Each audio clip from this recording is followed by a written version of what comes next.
and Cam Kirk to talk about his most recent NFT. So he's getting into a Bacardi NFT. Cam, how are you today? I'm blessed. I can't complain at all. I'm excited about this new project that I'm rolling out. My first step in the NFT world. So I'm really hyped. I'm really hyped. No doubt. So this is a limited edition rare rum offering. How might I be able to get my hands on one of these bad boys? Well, the rum I believe is going to be in your regular liquor store. So this campaign that we're doing together though is all in promotion and celebration of Bacardi's new offering. But the NFT itself is actually going to go up on auction on National Rum Day. That's when we're kind of putting the word out there about, this special project that we're doing. Okay. And then when is National Rum Day and what market did you say? So I'm in Atlanta, Georgia, but the offering is going to be worldwide. You know what I mean? So National Rum Day, I believe, is August 18th. So from there, people are going to get the news about how to actually put up a bid to win the NFT project that we're putting together. But the actual Sherry Cask is going to be in liquor stores, in celebration of what we're doing for sure. Okay. So picture this. If you were to have got your hands on one of those Cam Kirk bottles while you were at Morehouse College, what would a night out look like? Well, I definitely would have had to have been, I guess, when I was my senior year, when I was actually old enough to even engage. But a night out to me would have been, it'd have probably been one of the nights after I passed the test or something. It's one of those types of liquids that you usually want to partake when you're celebrating something special. So for me, it would have probably been one of those days after a long time, maybe studying for finals or something like that, getting ready to celebrate with your friends. But for me in college, I was actually laying the foundation for what I do now. So for me, it would have had to have been like a quick little celebration after finals and a little pit stop before I actually get to my extracurricular work, which was like really trying to learn and master this work with a camera. No doubt. That's what they always say is work before play. And we really like to hear that you're celebrating responsibly. So when you first started Cam Kirk Studios, there was something called the Creatives Couch. How have you elevated since then? And what elements of the Creatives Couch still exist within your studios today? Yeah, for sure. So our Creatives Couch was pretty much our first offering at like doing like a consistent workshop series for the community we have here in Atlanta. So I wanted to have an opportunity where I can bring in influencers or people that were even inspiring me within the culture and have an opportunity for them to come and speak in a very intimate setting to the community here. So our first Creatives Couch, we let like 15, 20 people in, and they got to sit one-on-one with a fashion designer named Original Funny. So from then on, the community has grown in size, and we realized we need to do a lot more than just the one-off Creatives Couch. So our Creatives Couch is actually turned into our night school series now, which is our workshop series that we do 2 times a month in Atlanta for an intimate crowd, and where we actually teach actual skill sets as it relates to photography and other parts of creativity. So we have workshops on fashion, workshops on music, DJing, photography, videography, directing, those of that nature. And then we've also, elevated the Creatives Couch to my annual conference, which is called Yesterday's Tomorrow. So it's basically like a whole conference all rolled into one. So our Yesterday's Tomorrow conference, which we do annually on Martin Luther King Day, in celebration of his life, is like the Creatives Couch on steroids, beefed up. So it's just a testament to how far we've come as a studio in 4 years. Absolutely. It sounds like you got multiple installments, night school, almost like a mini Art Basel studio session. So yeah, that does sound like an elevation to me. I also noticed that you just added 2 owners to your roster. Oh, yeah. Yeah, can you tell us more about that? Maybe the importance of having a good team and being equitable with like-minded creators? Nah, for sure. I mean, I think you always have to find ways to give people a seat at the table. Excuse me. So the guys that I just gave ownership to, Actually during my anniversary party are actually two guys that really helped me build this studio from the ground up. One is my brother Keenan. He's been with me uh, about 6, 7 years now. Like before I even had a car in Atlanta, I could kind of depend on him to kind of take me from A to Z. Whenever I had a shoot, he was there to help and support. And when I was there with this crazy idea to open the studio, he was there putting in that sweat equity, just believing in my vision. And my little brother Marley also had the same vision. He actually moved to Atlanta just to work with me and just to help me take the studio to the next level. So this studio is definitely a product of more than just myself. I'm a solo photographer, but when it comes to my business, I'm nothing without my whole team. And I have over like 20 employees right now. So they allow me, to live a more stress-free life, to allow me to advance, and to focus on my ideas so that I can scale business up while they handle, a lot of the groundwork and a lot of the heavy lifting. So a team is important, but more important than just having a team is taking care of your team and making sure that they actually have a real seat at the table within your business, and that's how you keep them happy. So I'm really excited to welcome, Keenan and Marley onto the ownership team here at Camp Kirk Studios as we try to take things to even higher levels. Most definitely. And we're so glad to have you back in an interview with Cam Kirk. You've done a finally focused feature with us before. Can Yeah, you for tell us sure. how you've been since then? And you mentioned that legacy was quite a source of inspiration for you to grow. So, how does this partnership with Bacardi prove your legacy? And how have you been since we chopped it up with you last?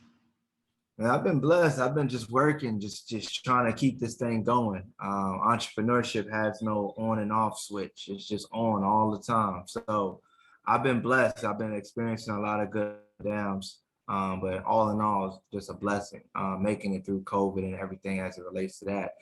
And this Bacardi partnership is definitely a testament to legacy. I mean, I'm a photographer, who's been in the game less than 9 years. So to be able to, have my name side by side with brands that I grew up, hearing about or seeing on TV is just an honor and a privilege, So this is definitely a testament to the power of our culture, the power of the hip hop culture, the power of also the creative culture that's coming up um, in the workings of hip hop. So I'm excited about this. Bacardi has always had a great presence and a great pulse on the music industry.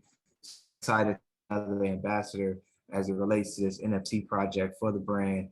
And it's super exciting. It's going to be something that I think people are going to talk about for a while now. Yeah, I mean, who would have thought when you were at Little 5 Points that now you think, I mean, obviously you still have a lot of things to accomplish, but that's a really cool moment. How might you include or influx that perspective at Little 5 Points into what this is now an NFT? This is a whole new virtual digital space.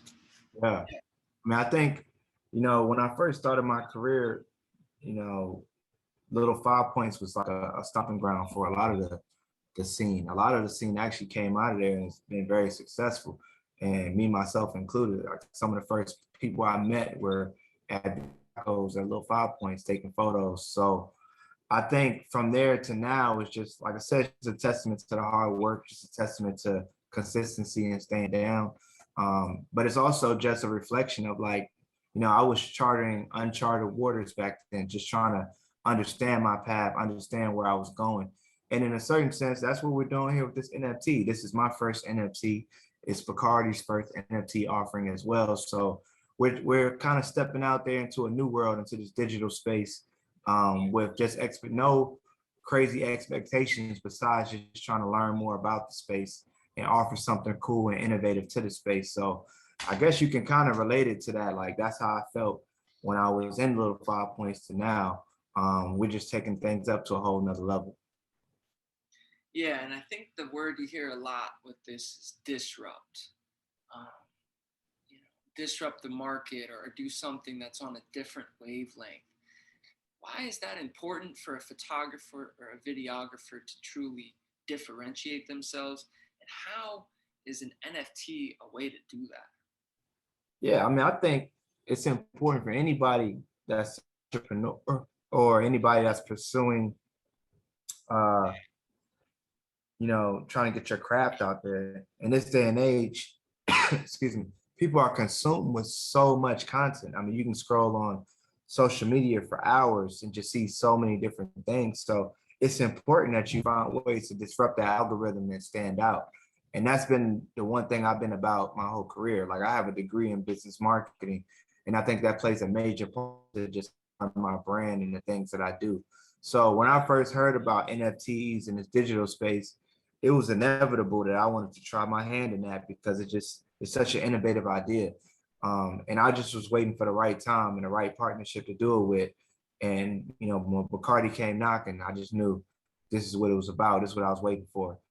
So I'm excited about what we're going to roll out. I'm super excited about the actual NFT and people getting to experience it. I think it's going to be crazy. Yeah. So what might that rollout look like? Like what kind of details can you share with us about how you might present this entire showcase?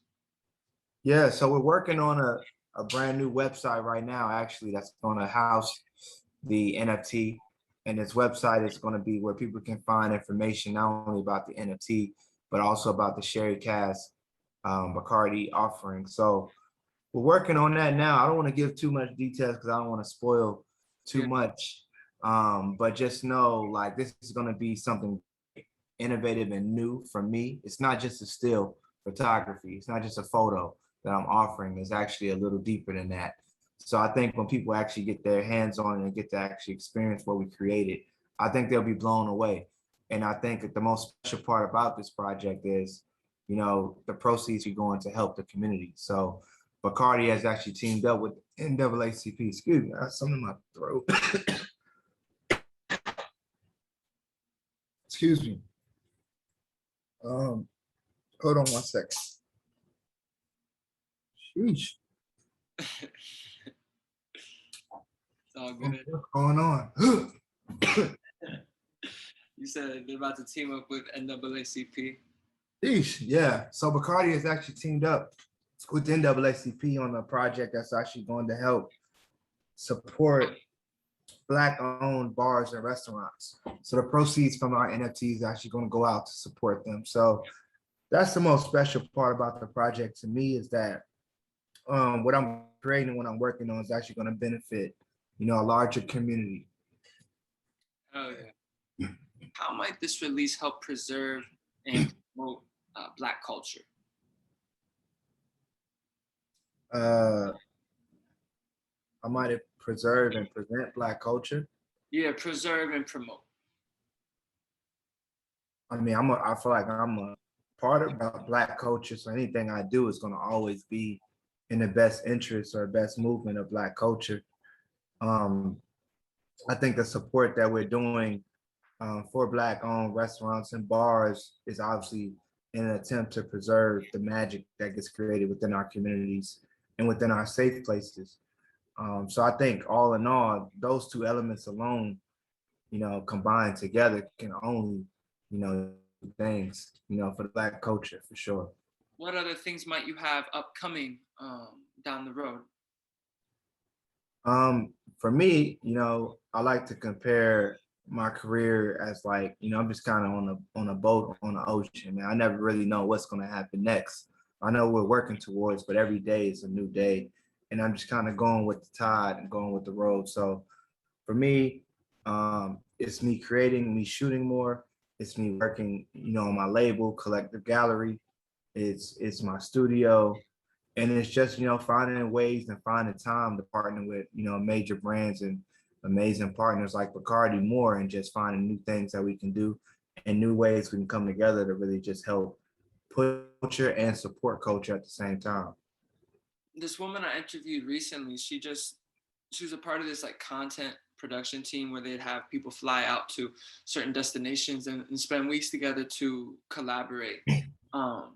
Is this something you would ever consider doing, like in say Tyler Perry Studios or something where Kirk Studios brings like a destination of groups of people together to see what type of theme that they can come up with? Yeah, we do something similar like that on a monthly basis. We call it our photo walk.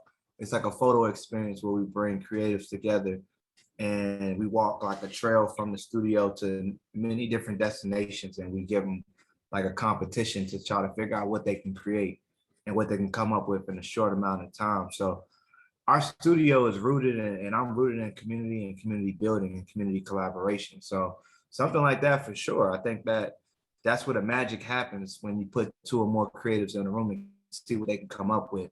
I think that's where the magic in art really lies. 100%. How might NFT or blockchain make its way, like physically, tangibly into your studio? What might be the first thing that's knocked out or replaced by a robot?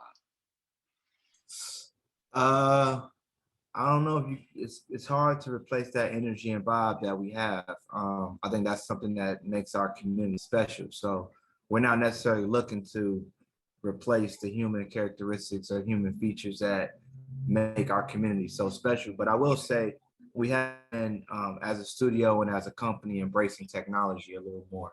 So I think that the NFT space could definitely come through. I think we're actually working on converting one of our spaces into a digital art gallery where you walk into the room and you're able to see different projections of art on a wall in a digital form. So I think things like that, we're working on like augmented reality filters, augmented reality content. So I think areas like that, but for us, it's important that we never lose that community feel and touch.